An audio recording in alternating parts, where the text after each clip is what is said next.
నమస్తే అండి.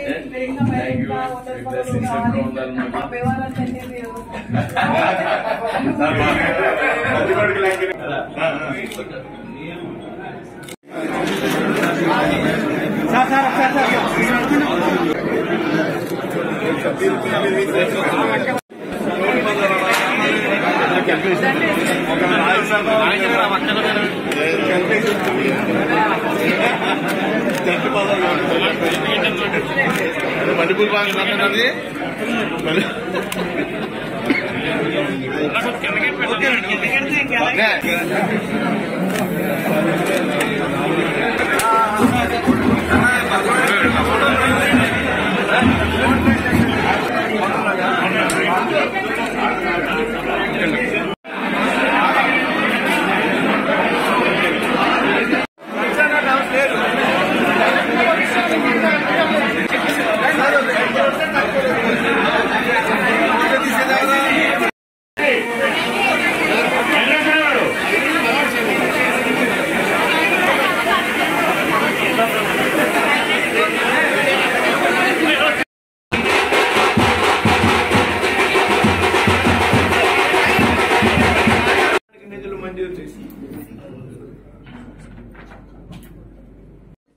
దాదాపు 1,30,000 కోట్లతో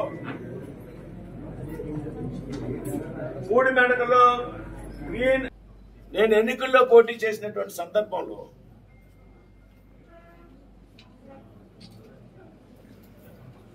నా ఈ పార్లమెంట్ లో శాసనసభ అభ్యర్థులుగా పోటీ చేసినటువంటి 7 అభ్యర్థులు అందించినటువంటి సహకారం మర్చిపోలేనిది అనేటువంటి విషయాన్ని నేను మరొకసారి చాలా స్పష్టంగా చెప్తున్నాను.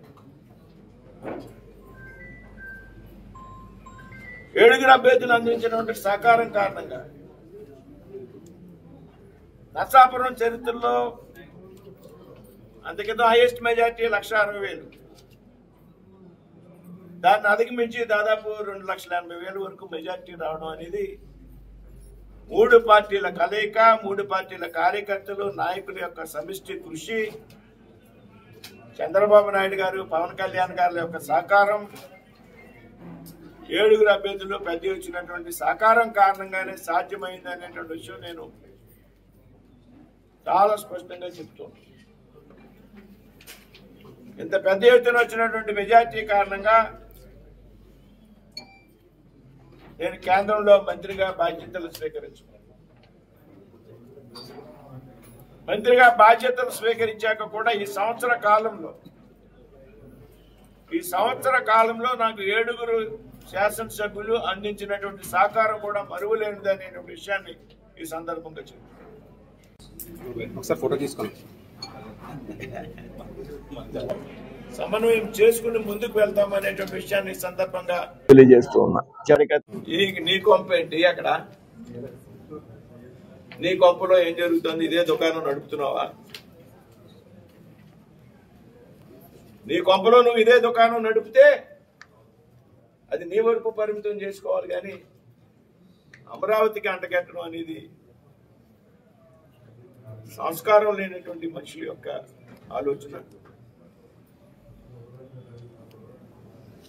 ఆ కృష్ణరాజు అనేటువంటి వ్యక్తి కూడా అంత క్యారెక్టర్ ఉన్నటువంటి వ్యక్తి ఏం కాదు. మీడియాలో కొంతమంది ఏంటంటే పాపం ఆ మీడియాలో వారికి అనుకూలంగా మాట్లాడి వాళ్ళని డిస్కషన్ కానీ ఇట్లు కానీ పిలుస్తారు, రాజకీయపరమైన చర్చలకు కానీ ఆ సంస్థల్లో. కొంతమందికి ఏంటంటే రోజు టీవీలో కనపడాలి, లేకపోతే పేపర్లో కనపడాలి.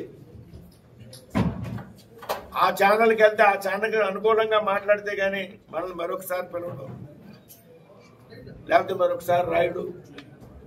ఈ కారణాల కారణంగా ఆయన మాట్లాడినటువంటి మాటలు తప్పించి ఏదైతే ఆయన చేసినటువంటి వ్యాఖ్యల్ని రాష్ట్రంలో ఉన్నటువంటి ప్రజలంతా కూడా కన్నంతో ఖండించాల్సినటువంటి అవసరం ఉంది.